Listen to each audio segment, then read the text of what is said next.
Hello à tous, on espère que vous allez bien. On se retrouve pour ce 7e épisode de Crack the Data avec Vincent, qui était auparavant élève au sein de nos sessions Full Stack. Il est ensuite passé TA sur ce programme. Il est maintenant Data Scientist chez Airbnb. Il va nous expliquer aujourd'hui comment faire une présentation data percutante, donc comment donner de l'impact à son projet et comment vulgariser des éléments techniques. Donc ce cours, il s'adresse à tous ceux qui sont porteurs de projets data ou tout simplement ceux qui souhaitent améliorer leurs compétences en présentation. Donc toutes les ressources sont disponibles sur notre plateforme d'apprentissage Julie, le lien est juste en dessous. Donc très bon apprentissage à vous et à bientôt. Alors, bonjour à tous. Aujourd'hui, on va voir comment faire une présentation qui est percutante et pour transmettre au mieux vos idées lorsque vous devez faire un retour de projet. Donc, je vais essayer de rendre cette présentation la plus pratique possible, la plus concrète possible, et je vais vous donner toutes les pistes pour améliorer vos slides et vos contenus pour les rendre intéressantes. Alors, je commence tout de suite par cette citation qui me semble très juste et qui introduit très bien mon idée. Une image vaut mille mots de Confucius. Pour moi, la simplicité, c'est vraiment le plus important dans vos présentations. Au plus vos messages seront clairs, au plus elles synthétiseront quelque chose qui est facilement assimilable et au plus l'auditoire sera capable de repartir avec quelque chose et se rappeler facilement des informations que vous leur avez transmises. Et de façon générale, quand vous introduisez une notion, je trouve que c'est extrêmement intéressant de l'introduire par une métrique, une citation, une phrase choc, quelque chose qui marque les esprits. Ça permet de mettre du rythme et ça permet d'introduire des idées de façon très percutante. Alors, on va commencer par le sommaire. Qu'est-ce qu'on va voir aujourd'hui? Donc, pourquoi apprendre à bien présenter? Je vais quand même vous dire pourquoi c'est intéressant. Pour ceux qui auraient des doutes, je m'adresse principalement aux data scientists, mais je pense que tout le monde pourra tirer des leçons de cette présentation. Ensuite, quels sont les ingrédients d'une bonne présentation? Donc, on va lister un peu les grands principes et puis quelques conseils pratiques. Et puis, un exemple concret de ce que j'ai fait.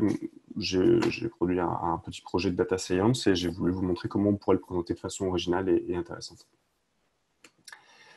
Alors, pourquoi apprendre à bien présenter? Question légitime quand on est data scientist et qu'on est quelqu'un plutôt orienté tech. On peut se demander quel est l'intérêt? Eh bien, l'intérêt, il vient de la base de votre métier qui est la data. La data, elle n'est pas percutante, elle n'a pas d'impact sur le monde tant qu'elle n'a pas été transmise. Donc, en tant que data scientist, data analyst, on est un métier qui est transversal. On travaille avec des équipes d'ingé, des équipes de produits, on travaille avec le management.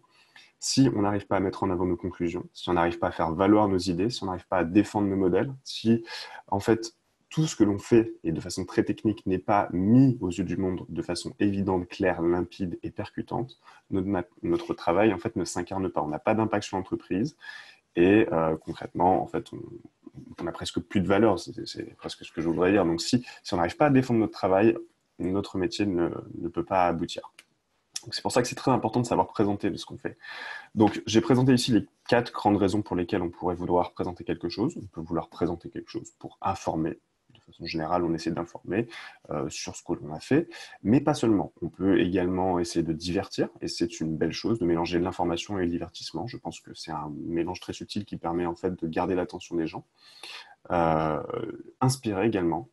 Dans le cadre d'un projet de data science, on peut avoir envie de donner envie aux gens de commencer à data science, on veut leur donner envie de comprendre un peu nos problématiques et en fait de les engager à travers notre histoire. Donc c'est en fait en créant du lien et en créant des similarités entre l'auditoire et nous qu'on arrive à les engager dans notre histoire.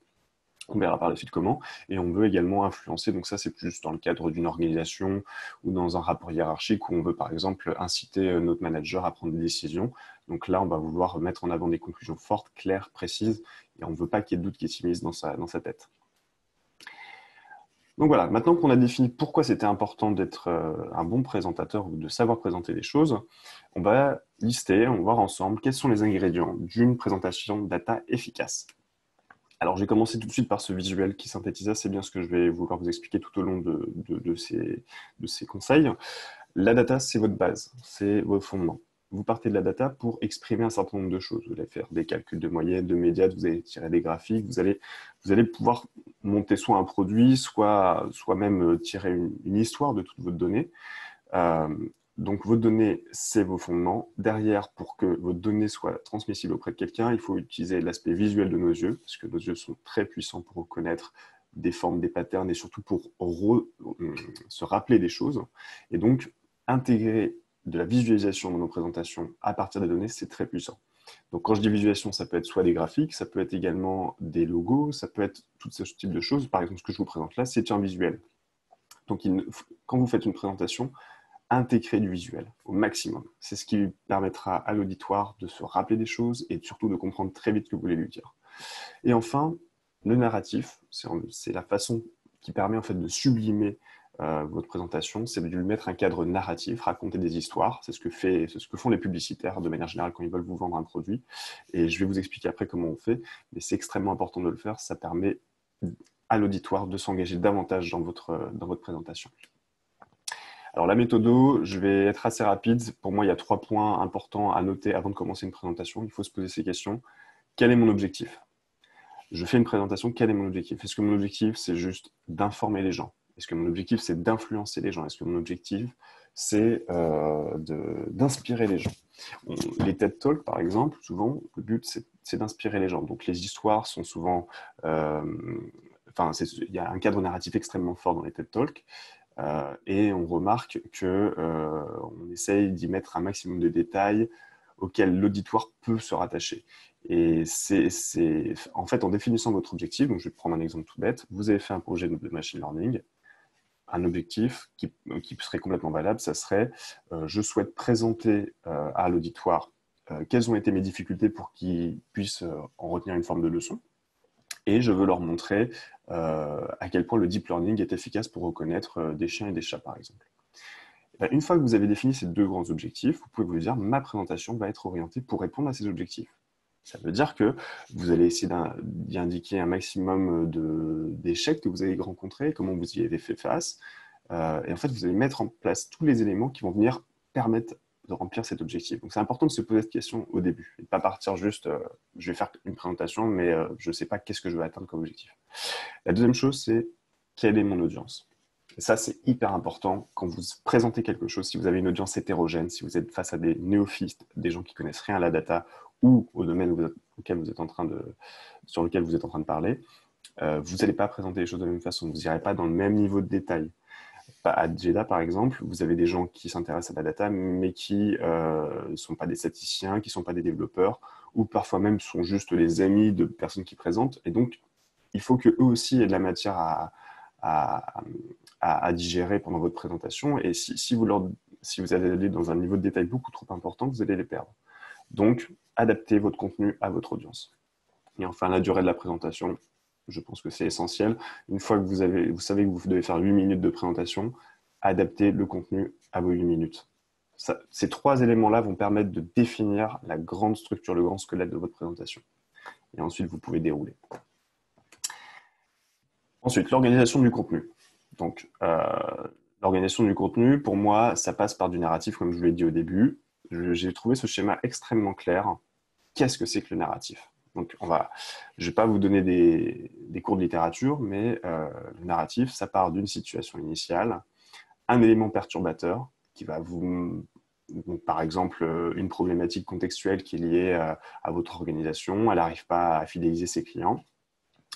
Les péripéties du protagoniste, donc ça peut être vous, ça peut être quelqu'un d'autre, ça peut être peu importe. L'idéal, c'est qu'on puisse s'identifier à quelqu'un, à une unité.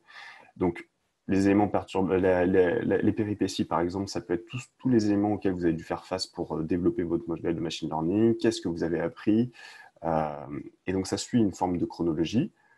Et sur le schéma, donc l'acte 3, le climax, c'est la résolution du problème. Donc, votre modèle prédit ça, et qu'est-ce que ça va engendrer en termes de répercussions sur le monde, sur vos clients, peu importe. C'est à la finalité, à la fin de votre histoire, quelle conclusion on peut tirer. Donc, remettre en perspective tout ça. Et donc, en utilisant ce cadre-là, les gens qui écoutent votre présentation vont beaucoup plus se projeter et être beaucoup plus engagés dans votre présentation que si c'est juste une description factuelle et fastidieuse de ce que vous avez fait et s'il n'y a pas de lien. Voilà. Une fois que j'ai défini le schéma narratif, on va prendre les quelques grandes étapes et comment vraiment les baquer et en faire quelque chose de bien. Donc, l'introduction, c'est le plus important. Quand vous rencontrez quelqu'un, je ne sais pas, si vous faites un speed dating par exemple, le plus important, c'est les premières minutes. Comment vous faites pour rendre votre présentation attrayante et comment vous lui donnez du relief. Donc une introduction percutante, c'est une introduction qui est contextualisée. Qu'est-ce que je veux dire par là? Eh bien, ce que je veux dire, c'est que, on va prendre 2 exemples, ça va vous parler tout de suite. Premier exemple, qui me semble être bon, si vous, par exemple, vous voulez parler d'un modèle de Customer Lifetime Value et vous voulez en développer un. Vous pouvez commencer votre introduction auprès de votre audience, de votre auditoire, pardon, et lui dire « Savez-vous combien dépensent les opérateurs mobiles en fidélisation ?» Question ouverte. C'est une excellente façon de commencer une présentation. Vous posez cette question, les gens vous répondent. Peut-être une petite discussion peut se mettre en place de 1 minute ou 30 secondes. Et ensuite, vous donnez la réponse et vous dites 25% de la valeur d'un client. 25% de la valeur d'un client. Avec un marché qui représente autant de millions d'euros, la data science peut apporter son aide pour aider les opérateurs à dépenser intelligemment leur argent. Et en fait, grâce à cette contextualisation concrète basée sur des chiffres qui parlent à tout le monde, vous amenez l'audience à comprendre la problématique sur laquelle vous travaillez et elle a envie de savoir ce que vous allez mettre en place. Et là, après, une fois que vous mettez en place votre modèle de lifetime value et que vous expliquez tout ce que vous avez fait, ça a du sens et les gens ont envie de savoir. A contrario, si vous dites juste « Bonjour, aujourd'hui, je vais vous présenter un modèle de lifetime value qui calcule la valeur d'un client, d'un opérateur téléphonique ». Il n'y a pas d'engagement, les gens ne savent, si les gens n'y connaissent rien aux opérateurs téléphoniques ou au marketing, ça fait chou blanc. Donc, je pense que c'est extrêmement important d'engager les gens à travers des chiffres et des informations concrètes. La deuxième chose, une fois que vous avez défini votre introduction, ça reprend les mêmes conseils que je vais vous donner juste avant, vous faites un objectif clair. Un objectif clair, c'est quoi? C'est un objectif toujours chiffré, contextualisé.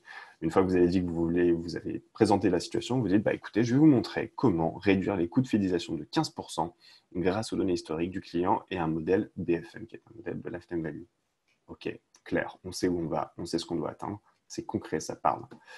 Si de l'autre côté, vous dites juste, je vais vous montrer comment construire un modèle de Customer Lifetime Value, ok, on ne sait pas trop ce qu'on vise, ok, on ne sait pas dans quel contexte on s'inscrit. Donc voilà, je ne vais pas réitérer, ça rejoint le conseil juste avant. Contextualiser, mettez des chiffres, essayez d'être concret. Troisième grand conseil, tout au long de vos slides, essayez de mettre une seule idée par slide. Ça, je ne le répéterai jamais assez pendant cette présentation. Donc, ça veut dire quoi? Ça veut dire, prenez l'idée essentielle que vous voulez mettre en avant et utilisez un graphique, un chiffre, une idée, une citation, enfin ce que vous voulez, et quelque chose de simple, de percutant. Cette slide est censée soutenir ce que vous essayez de développer. Vous pouvez rajouter des détails au-dessus. Mais la slide doit être compréhensible en 5 ou 7 secondes, max. Donc, un exemple à faire, par exemple, je veux mettre en avant le fait qu'on a besoin d'un modèle de Customer Lifetime Value. Je dis 25% de la valeur de nos clients est dépensée en fidélisation. Bam, un chiffre gros, rouge, enfin rouge ou une autre couleur si vous voulez, mais clair, quoi. Je veux dire, on voit ça, on a compris qu'il y avait une problématique et on peut mettre un petit logo à côté en représentant ce que ça représente en termes de par rapport à la valeur totale d'un client. Mais ça, ce que je veux dire, c'est qu'il y a une idée claire. Ce qu'il ne faudrait pas faire, par contre, et ça, je pense que personne ne ferait un truc pareil, mais ça serait de mettre un tableau avec 100 000 informations où la personne qui est en train de regarder votre présentation passe d'une ligne à une autre et cherche une information sur laquelle elle doit se baser. Et en fait, il faut comprendre que un auditeur, un spectateur qui regarde votre présentation, ses yeux ne vont pas suivre un chemin prédéfini. C'est-à-dire qu'il cherche à chaque fois, en fonction des couleurs, en fonction de ses intuitions, où est l'information. Donc en fait, il peut passer presque 10 ou 12 secondes à regarder votre slide, vous expliquez quelque chose à côté, donc il ne vous écoute pas, il ne comprend rien à votre tableau, vous avez doublement perdu, aucun message est passé. Donc simplifiez les informations et aidez la personne qui regarde votre présentation à retenir ce qu'il faut retenir. Et enfin, les résultats concrets, donc ça c'est la fin, essayez de toujours remettre en perspective ce que vous avez compris et présenter des résultats concrets. C'est vrai que c'est une redite un petit peu avec ce que je disais avant, restez dans le concret. Par exemple, dans un projet de machine learning, ce que je pense qui peut être bien à faire, c'est déjà récapituler tous les points qu'on a soulevés, parce que souvent, quand on explique plusieurs points, on va se rendre compte que notre capacité d'attention, elle est assez limitée, et puis on va oublier ce qu'on nous a expliqué tout au long de la présentation. Donc, c'est bien de répéter des choses à l'auditoire et donner une conclusion donc chiffrée. Voilà, j'ai un tel résultat, je pense que c'est bien parce que ça fait mieux que telle chose qui faisait moins bien. Et puis, si vous pouvez, ça c'est vraiment si vous pouvez, proposer une démonstration avec un petit prototype. Là, alors, ce que je vous montre avec ce GIF, c'est pas un modèle de machine learning, hein. C'est juste quelqu'un qui tape du code. Mais ce que je veux dire, si vous mettez un GIF ou si vous mettez une démonstration, ça parlera à tout l'auditoire et tout le monde voudra vous poser plus de questions parce que ça va faire naître des réflexions. Et je pense que c'est extrêmement puissant pour davantage marquer l'esprit des gens et qu'ils repartent de votre présentation avec quelque chose. A contrario, ce qu'il ne faudrait pas faire, c'est j'obtiens un résultat avec comme X, Y avec mon modèle, sans remise en perspective, sans explication, sans quoi que ce soit. Donc là, on n'est clairement pas dans ce qu'il faut faire. Je pense que personne ne ferait ça, mais voilà, c'est l'opposé de ce qu'il faut faire. C'est ne pas remettre en perspective ce qu'on a fait, et même si on n'obtient pas de bons résultats, toujours expliquer vers quoi on pourrait aller si on devait améliorer nos modèles. Donc maintenant qu'on a vu les deux grands points, le contenu, l'aspect narratif, comment on fait pour agrémenter nos présentations, surtout quand on travaille en data avec de la visualisation. Il y a certaines règles à respecter. Je vais vous montrer la puissance des visualisations et surtout quels sont les bons réflexes à avoir avec ces outils-là. Alors avant toute chose, je veux juste vous sensibiliser à la capacité de notre œil à reconnaître des éléments sur une image avec des patterns. Ici, on voit que tous ces rectangles ont la même forme et la même position. Et notre œil est extrêmement bon à repérer les formes et les couleurs, donc les contrastes. Il faut utiliser cette force pour faire nos graphiques. Regardez, si je colorie en noir, tout de suite notre œil en un quart de seconde a repéré ce rectangle noir, parce qu'il a réussi à repérer cette différence parmi un ensemble de patterns qui étaient identiques. Pareil sur les formes, si j'en mets un à la verticale, vous le voyez, pareil sur la taille. Donc, regardez à quel point c'est rapide, c'est un quart de seconde. Et si vous faites ça avec vos visualisations, ça sera parfait. Je vais vous montrer comment le faire. Donc, un exemple de visualisation parfaite, que je trouve vraiment très puissante, c'est celle-ci. Vous avez un contraste énorme entre le bleu et le gris. Donc, la courbe ressort directement. 2, vous avez une forme, c'est-à-dire qu'une la pente de la courbe explose dans les années 80 et c'est visuellement extrêmement évident. Donc déjà un quart de seconde, on voit tout de suite qu'il y a une augmentation. Une fois qu'on a compris qu'il y a une augmentation, on baisse les yeux, on voit 1980. Ok, on a compris que dans les années 80, il y a une augmentation. 1 seconde et demie. Et ensuite, on relève les yeux et qu'est-ce qu'on voit? US Incarceration Rate. Donc on comprend qu'en gros, dans les années 80, l'incarcération a augmenté énormément. Et là, ça nous a pris 3 secondes. 3 secondes pour comprendre cette information.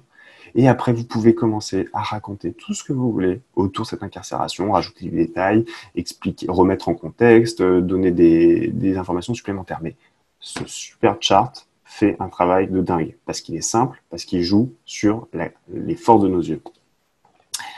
Un autre élément que je voudrais mettre en avant, c'est le fait de mettre en avant ces conclusions. Quand vous travaillez en entreprise, et que vous communiquez quelque chose que vous avez repéré auprès de vos managers, c'est toujours important de simplifier le travail que le manager a à faire pour comprendre la conclusion de votre graphique. Donc là, par exemple, avec ce graphique, on a une évolution sur un service client du nombre de tickets reçus, du nombre de tickets processés.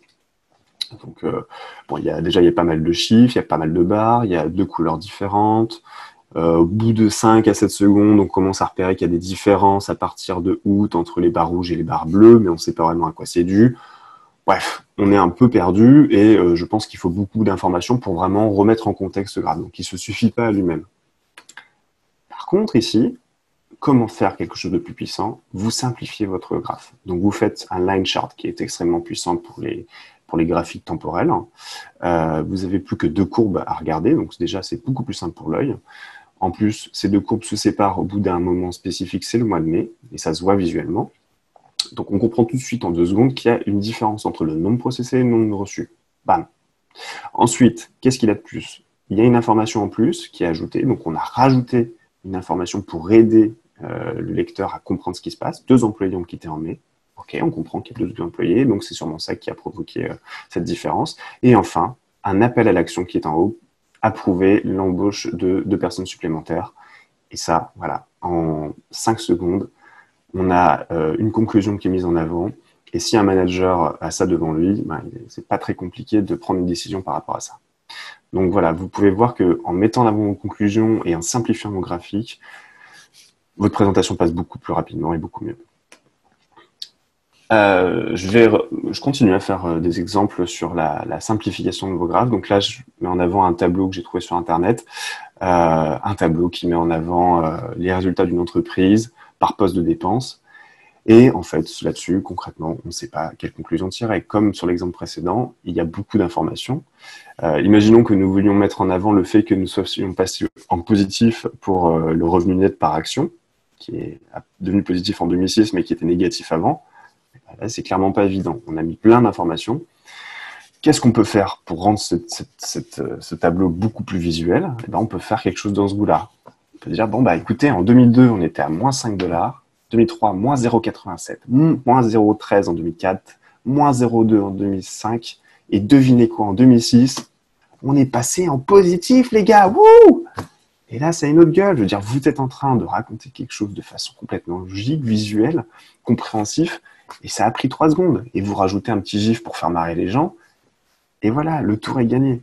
Vous avez juste transformé un tableau en quelque chose d'un peu animé, et le message est passé. On est passé de quelque chose de statique à quelque chose de vivant et de plutôt funny. Et c'est bien de rajouter des gifs de temps en temps. Je pense que selon l'organisation dans laquelle vous travaillez, ça peut rajouter une forme de distraction qui est toujours intéressante à avoir dans une présentation. Donc, si je devais récapituler tous les points que je vous ai donnés, une introduction percutante et concrète. Donc, contextualiser, mettez des chiffres, expliquez pourquoi votre projet est digne de ce nom et mérite son attention. Utilisez la narration, racontez les choses à travers votre point de vue, à travers le point de vue de quelqu'un d'autre, mais essayez d'intégrer une forme de narration avec des éléments, un élément déclencheur, des péripéties, une conclusion, et que ça ne soit pas juste de la description. Et enfin, mettez une idée par slide. Voilà, c'est l'essentiel. Une fois que vous aurez compris ces choses, une fois que vous aurez mis en place ces choses-là, je pense que vos présentations seront extraordinaires et j'ai hâte de les voir. Et donc, pour finir sur tous ces beaux conseils, je vais essayer de vous montrer comment ça marche concrètement. Donc, j'ai fait une petite présentation liée au Titanic, qui est un modèle de machine learning extrêmement connu. Et je vais vous montrer comment de mon côté, moi, j'aurais procédé pour faire une présentation qui suit ces conseils. Alors, comme vous voyez, mon écran est devenu noir. Ça, c'est un conseil que je vous donne. Si vous voulez mettre du rythme et introduire une idée et capter l'attention des gens, mettez un écran noir. Le regard des gens qui regardent votre présentation est tout le temps obnubilé par les slides. Ils cherchent toujours de l'information. Et en fait, en mettant un écran noir, vous captez leur attention. Vous mettez un rythme, vous calmez les choses, vous marquez un début. Et c'est extrêmement puissant. Je pense que c'est un conseil que je peux vous donner.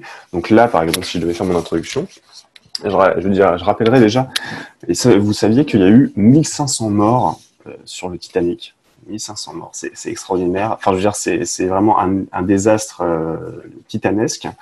Et les accidents de bateau, c'est des choses qui peuvent encore arriver. La preuve avec le Costa Concordia en 2012, qui a provoqué, je crois, une quinzaine de morts et la perte d'un bateau qui valait plus de 500 millions d'euros.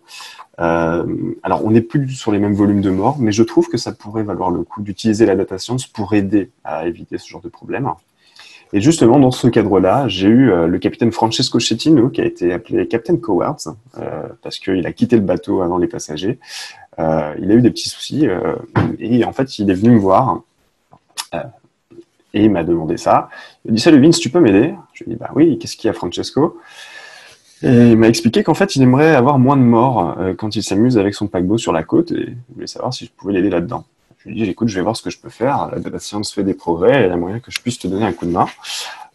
Donc, je vais me baser sur le dataset de Kyle Titanic. Donc, l'objectif, c'est de trouver des recommandations pour Francesco pour lui éviter d'avoir trop de morts quand il a des problèmes avec ses bateaux.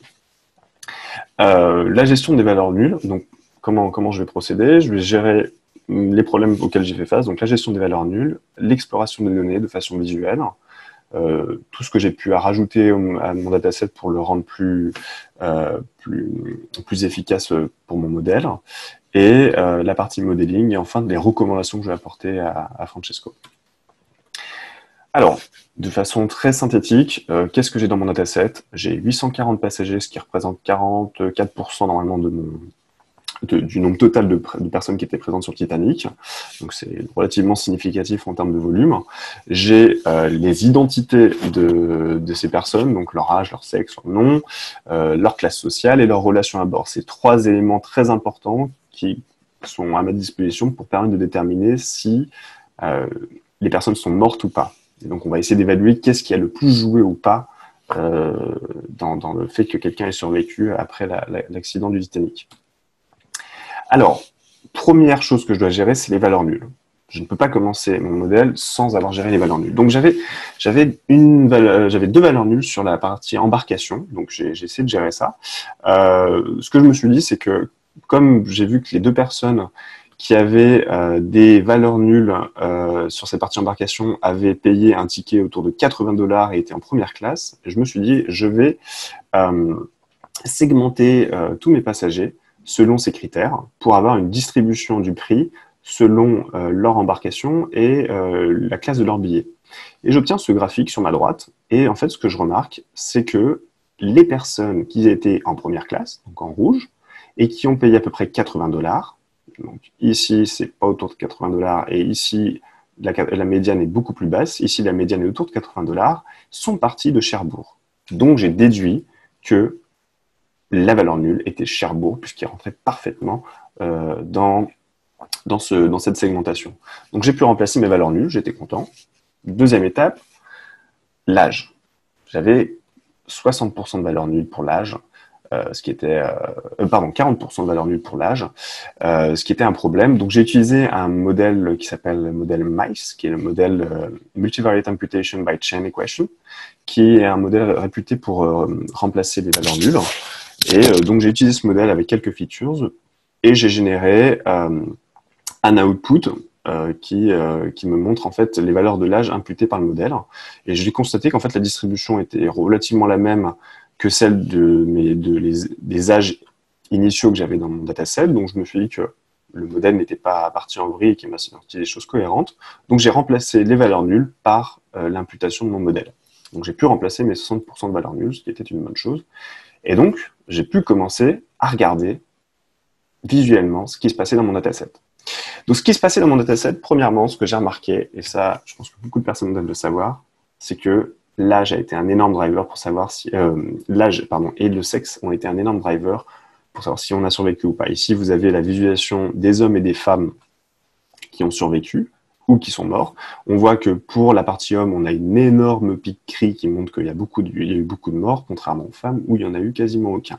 Donc le sexe, très clairement, et l'âge, on le voit aussi, puisqu'on voit que c'est à partir de 20 ans qu'on a un énorme pic. Donc la règle, les femmes et les enfants d'abord, a vraiment été quelque chose qui a déterminé si quelqu'un a survécu ou pas. Donc, malheureusement, être un homme n'était pas recommandé sur le Titanic. Deuxième élément à noter, c'est que on a sur la distribution des prix des billets, on a par rapport au nombre de personnes qui ont survécu ou pas, ceux qui sont en noir, c'est ceux qui n'ont pas survécu. On a un pic énorme qui est autour de 20 $. Donc ça veut dire qu'en fait, on a un pic énorme des personnes qui n'ont pas survécu, qui ont payé leur billet environ 20 $. Et ce qu'on peut comprendre de ce graphique, c'est que en fait, la majorité des gens qui sont morts avaient un très faible prix de billet, et donc il y avait une sélection par la classe sociale et par le prix du billet qui avait été payé. Et la troisième chose qu'on a pu analyser aussi, c'était la taille de la famille. Et ça, c'est extrêmement intéressant, c'est qu'en fait, les tailles de famille ont joué un rôle prépondérant dans le fait que les personnes ont survécu ou pas, ou en tout cas, c'est ce que montre cette visualisation, c'est que en rouge, les personnes qui n'ont pas survécu, qui sont mortes, la barre rouge était bien plus grande que la barre bleue, qui était celle des personnes qui ont survécu, pour les célibataires et pour les familles de plus de 4 personnes. Donc, je me suis dit qu'il y avait du feature engineering. J'ai fait des family size buckets qui m'ont permis en fait de découper les tailles de famille par grande catégorie. Donc, j'ai fait la catégorie Singleton qui correspond aux célibataires. On voit très clairement que le niveau de survie est bien plus faible que celui des familles small, qui sont de 1 à 4 personnes, et les familles très très larges, donc plus de 4 personnes, avaient un niveau de survie encore plus faible. Et ça, je l'espère, ça va aider notre modèle à prédire correctement si la personne avait survécu ou pas. Et enfin, une dernière feature, puisque on a remarqué que la notion de classe sociale jouait un rôle important.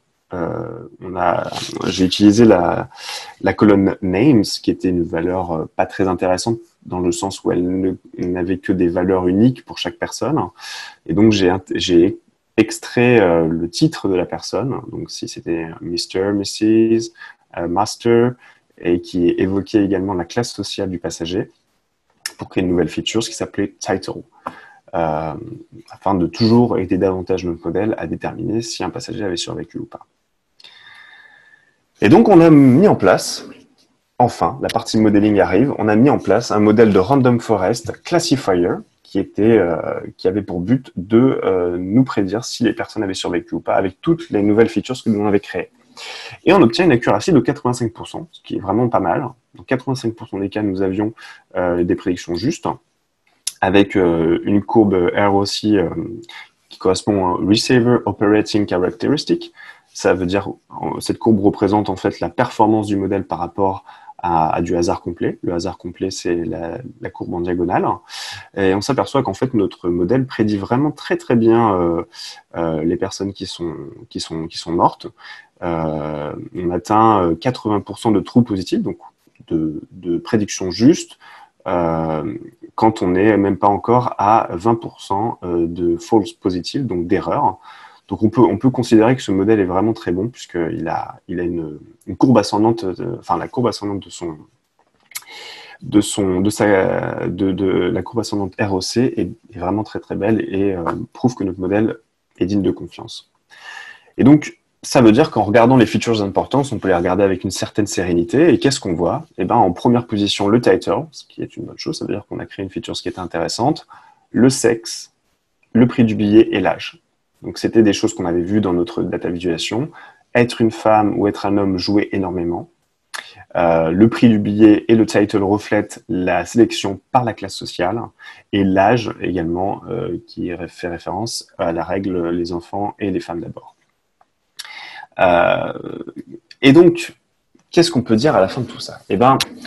On pourrait tirer un profil type du mort sur le Titanic, ce qui ne serait pas forcément dans le sens très intéressant, puisqu'on ne va pas apprendre grand-chose. Un homme pauvre et célibataire de plus de 18 ans. Ok. Je pense pas que notre ami Francesco serait très content de ce type de conclusion, surtout qu'il y a beaucoup de choses qui sont basées sur l'ordre social de l'époque. C'est-à-dire que si on était riche à l'époque, on avait plus de chances de survivre, ce qui n'est plus vraiment le cas aujourd'hui. Les riches et les pauvres côtoient les mêmes espaces sur les bateaux. La règle des femmes et des enfants d'abord, elle pourrait tout à fait s'appliquer encore aujourd'hui, et je ne pense pas qu'on pourrait mettre en place une règle qui dise interdiction aux femmes et aux enfants de quitter le navire d'abord. Donc, c'est un peu difficile de tirer une conclusion, mais pour autant, quand on regarde nos features importantes, on voit également que la family size a quand même joué un rôle dans la sélection des gens qui ont survécu et de ceux qui n'ont pas survécu. Et donc, je pense qu'on peut orienter nos recommandations autour de cette feature. Et donc, ce que j'ai dit au capitaine Francesco Schettino, je dis, écoute, les caractéristiques qui expliquent les morts sont très liées à l'ordre social de l'époque. Donc, ça va être compliqué de te trouver quelque chose. Il me dit, ok, on peut rien améliorer. Mais je dis, si, tu peux faire quelque chose. Tu peux mettre les célibataires et les grandes familles près des canaux de sauvetage, car ils sont les plus à risque. Forcément, les célibataires, il n'y a pas grand monde qui leur court après quand ils sont dans un endroit reculé du bateau ou qui ne sont pas accessibles parce qu'en fait, ils ne sont pas venus en famille. Et les grandes familles attendent d'être toutes réunies pour partir en même temps. Donc, ces deux catégories ont plus de chances de mourir sur un accident que les autres. Il me dit, merci Vince, pas de souci, Francesco, toujours à ton service. Et donc voilà, c'est une petite présentation toute simple, juste pour vous dire qu'on n'est pas obligé d'inventer un modèle de dingue, mais ce que j'ai fait ici, c'est que j'ai réussi à transformer un besoin concret en réponse concrète avec du machine learning et que je ne me suis pas juste arrêté à faire tourner un modèle qui prédit correctement les morts et les survivants. Et donc, je pense que grâce à ça, ça met davantage de relief à ma présentation et ça permet à plus de gens de comprendre l'intérêt du modèle que j'ai mis en place. Voilà, donc j'espère que vous avez apprécié cette vidéo. Je vous souhaite à tous beaucoup de plaisir dans vos présentations et rappelez-vous, je pense que les présentations, même si elles sont intimidantes, c'est des grands moments de partage et l'objectif d'une présentation, je pense, c'est de passer soi-même un moment et faire passer un moment aux autres. Donc, essayer de sortir des sentiers battus, ça nous aura qu'en votre faveur. À très bientôt. Merci beaucoup Vincent pour ce mini-cours. Vous avez maintenant toutes les clés pour faire passer un message clairvoyant dans vos présentations. N'hésitez pas à nous dire ce que vous en avez pensé dans les commentaires. Toutes les ressources sont disponibles sur notre plateforme d'apprentissage Julie. Le lien est juste en bas dans la description. On se retrouve dès la semaine prochaine pour un nouvel épisode avec Andrea qui va nous parler de gestion de projet machine learning. Donc à très bientôt.